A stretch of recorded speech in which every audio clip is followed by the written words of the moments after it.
কালকে একটা কথা বলছি যে একটা নাপিত একটা সেলুনে থাকে, তার পাশেই ওই বাজারে একটা এমবিবিএস ডাক্তার থাকে।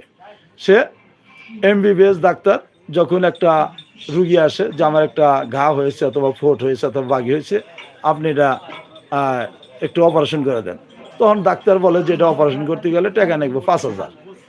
আর নাপিতের কাছে যায়, নাপিত করে যে আমার কাছে 50টা দিলে পরে আমি কেটে দিতে পারবো। ওই দেখা যায় একটু কেটে টিভি দিলে পরে পুষটা বাড়া যায়, ওর মতো চলে যায়। কিন্তু নাপিত ডাক্তার দেখতেছে, কেরে বাবারে, আমার বাবা এত পয়সা খরচ করে লেখাপড়া করাইলো, আমার জমি জমা বেচা শেষ করে দিল, আমি মানুষের উপকার করব, আর এই বাজারে এসে নাপিতের আমি পারতেছি না। তো নাপিতের কাছে যা কয়, ভাই আপনি যে ফোট কাটেন এর খুব সুন্দর, কিন্তু আপনি আরো বেশি করে কাটেন, কিন্তু আমি দুটো কথা বলবো। বলে বলেন।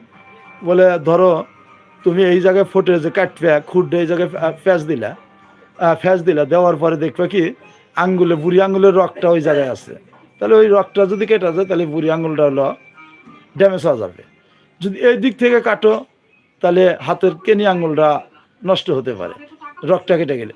তখন এরকম বোঝানোর পর 3 দিন যখন বুঝাইছে, তারপরে যখন এক ফোটালা আইসে আসলে পরে নাপিতে বলছে যে ভাই আমার ফোটটা কেটে দাও। খুর যতবারই ফোটের উপর নেয়, ওই বাঘের উপর নেয়, আর খুর আর হলো চালাইতে পারে না। তখন বলছে যে আপনি এত খুর চালান আর এত অপারেশন করেন আর আপনি আজকে পারতেছেন না।